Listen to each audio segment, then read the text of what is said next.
Bonjour, dans cette nouvelle vidéo, je vais vous parler de la carte Sésame SP5. On va la décrire et on va parler de ses fonctionnalités. La carte Sésame SP5 est une carte d'acquisition utilisée en physique-chimie qui permet de convertir les tensions analogiques en tension numérique à ses entrées de A7 jusqu'à de A0 jusqu'à A7, et il permet de délivrer des tensions analogiques à partir des tensions numériques sur la carte au niveau des sorties SA1 et SA2. La carte donc renferme 8 entrées simples de A0 jusqu'à A7, équivalentes aux entrées d'un oscillo. Ces entrées peuvent former 4 entrées différentielles, c'est-à-dire peuvent mesurer une différence de tension entre deux points d'un circuit. On peut mesurer par exemple la différence de tension entre A0 et A4, bien sûr en utilisant les paramétrages nécessaires. L'impédance d'entrée de chaque entrée simple est de 1 MHz et la tension maximale qu'il peut mesurer est de plus 10 volts et la tension minimale qu'il peut mesurer est de moins 10 volts.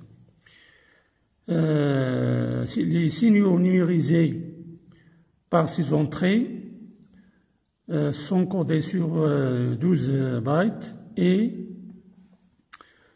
la fréquence d'échantillonnage de ces signaux peut aller jusqu'à 12 MHz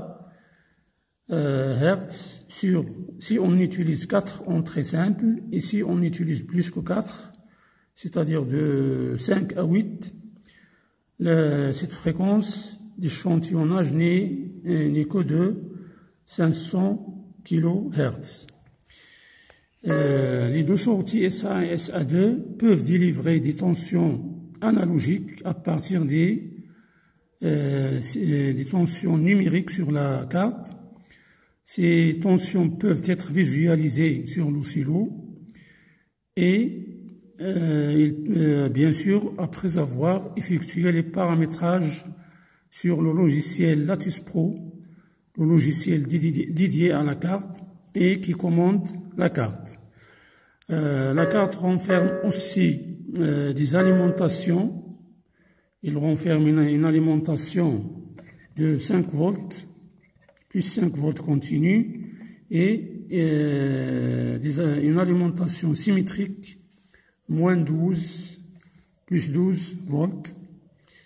Et il renferme aussi une borne de synchronisation extérieure. C'est-à-dire qu'on peut synchroniser un signal acquis par la carte sur un signal extérieur injecté à cette borne. Il contient aussi un chrono, c'est-à-dire la carte peut mesurer la fréquence d'un signal extérieur ou bien mesurer son impulsion.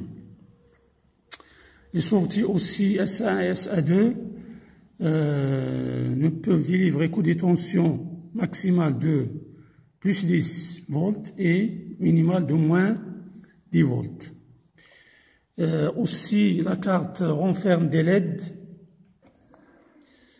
Il renferme des LED à côté de chaque entrée et à côté des deux sorties SA1 et SA2.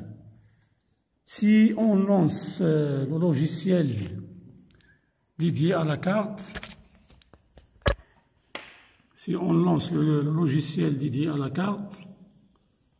Lattice Pro, c'est ça le logiciel dédié à la carte, c'est-à-dire qui permet de commander la carte. Bien sûr, là, vous voyez, le logiciel charge ses fonctionnalités Et c'est ça la configuration du logiciel. La carte, donc, doit être alimentée. Il est alimenté par une tension, un bloc secteur de 12 volts. Il doit être, bien sûr, branché. Il doit être branché, bien sûr, au secteur.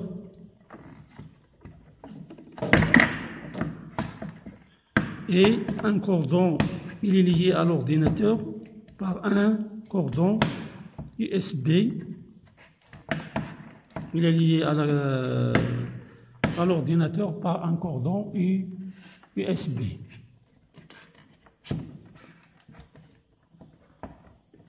Si le bloc secteur n'est pas branché, la carte ne fonctionne pas, bien sûr. Donc, maintenant, lorsque le bloc secteur est branché, vous voyez que les LED s'allument en vert et la LED rouge ici nous renseigne que la carte il est sous tension.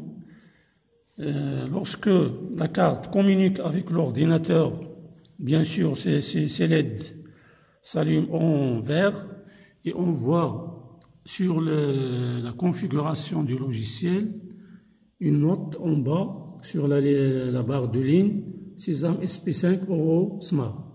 S'il n'y a pas de connexion entre la carte, c'est-à-dire il n'y a pas de communication entre la carte et l'ordinateur, il s'affiche à cette place pas de Sesam SP5.